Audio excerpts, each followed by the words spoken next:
Imagine a world where a leader isn't simply the one who wields power or authority, but the one who truly inspires, guides others.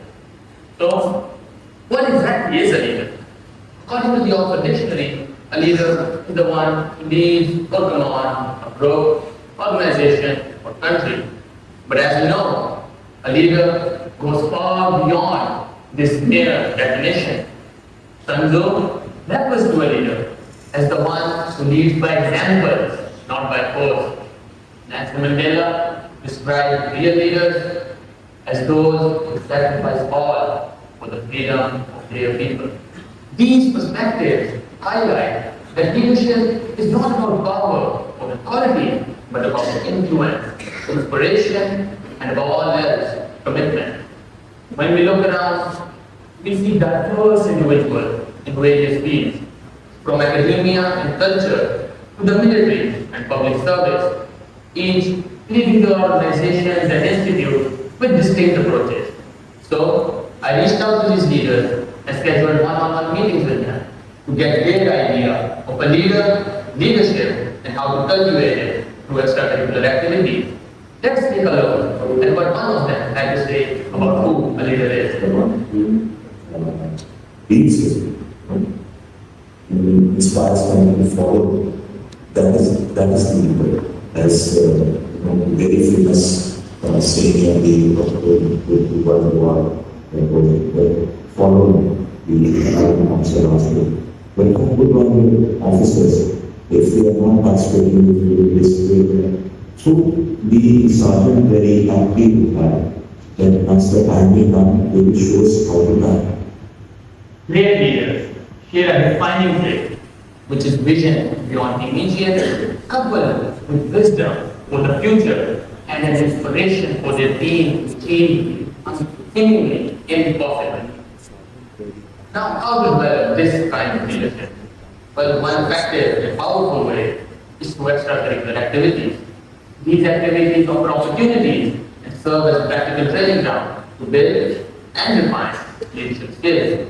These include, but are not limited to, sports and athletics, which teaches teamwork, perseverance, and strategizing. Arts and culture encourages creativity and self-expression. Love and provide a platform to practice leadership skills in public speaking, decision-making, and governing.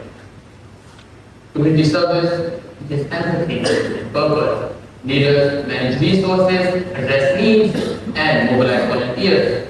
STEM activity is leadership.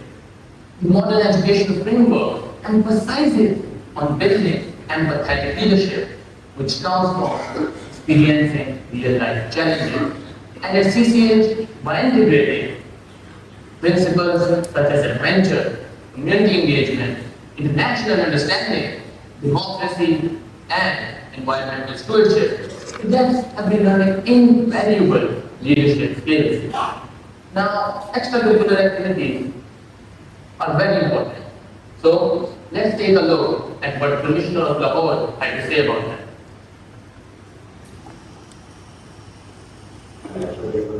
Great work on that. I to this knowledge. The extracurricular how to regularly visit businesses. In extracurricular activities develop a lot of skills needed for the practical life ahead. These include responsibility and accountability for roles and tasks and actions and decisions, working in groups, develop collaboration and the ability to work towards a common goal, balancing responsibilities with academics, teaches task prioritization and effective time management. Engagement in these activities fosters critical thinking and innovative problem solving. Effective communication is practicing speaking, writing, and listening opportunities, navigating different roles and tasks, enhances adaptability and resilience under pressure. Now, one of my questions during these interviews was how to develop, what types of skills may be developed through extracurricular activities. So let's take a look at it. Participating in a competition. So we may not know it, but you are learning so many things. Honestly, you are learning honesty. You are learning sportsmanship. You are learning, working together. Right? Not comparison, you are learning. Let's move on to examples and case studies and look at the non-leaders, their field, and their extracurricular activities. These activities often shape them in surprising ways. Michelle Obama was part of high school student government, which developed leadership skills in public speaking, decision making, and governing, which were instrumental in her development as an attorney, first lady, and as an advocate for education. General Colin Powell was enrolled in the ROTC program at City College, New York, which imparted him with foundational leadership coupled with military training. His skills honed through the ROTC helped his distinguished career as a four-star general and later as a U.S. Secretary of State. Andrew Yang was engaged in community service and local activism. These helped his career as an entrepreneur and later as a U.S. president candidate. Alexandria Ocasio-Cortez is the youngest congresswoman to be elected for the Democratic Socialists of America. She was an advocate for social justice at Boston University. Her grassroots leadership experience in this organizing social advocacy programs helped her distinguished career and played a key role in her campaign for Congress. Nusrat Fateh Ali Khan was born into a family with a rich tradition of qawwali and performed with them. His artistic prowess not only reached the Eastern audiences, but also bridged the cultural gap between Eastern and Western music. Now, if you would look up there, a survey that I conducted, the demographics of this survey include organizational heads of government and public sector institutes. 40% of them strongly agree that leadership can be inculcated through extracurricular activities. Now let's take a look at another survey by ResearchGate. This survey has nearly the same answers. Around 49% of them strongly agree with the fact that leadership can be inculcated through extracurricular activity. Now, another question that I asked was, how do you develop leaders in your organization? How do you develop leadership in your organization? We have 80 societies with the president, secretary, and other members. So when we give responsibility to these young people, they actually know how they have to fulfill the responsibility. They will be prepared for the practical life. This is an educational system which is as prestigious as ours, developing leaders in their field and many more. Now articulating leadership growth. You should know, leadership develops over time through various roles and activities. Each activity contributes to your growth.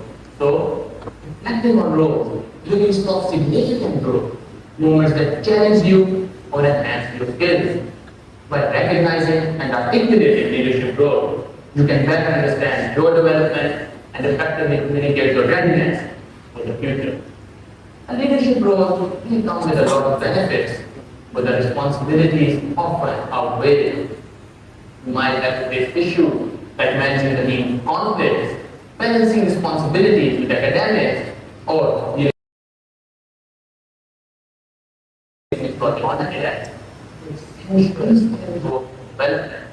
overcoming these obstacles helps build resilience, problem-solving skills, adaptability, innovation, teamwork, and perseverance.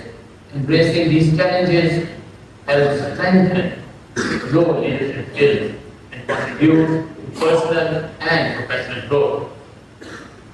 Now, wrapping it all up, the journey plays a powerful role extracurricular play in shaping leaders.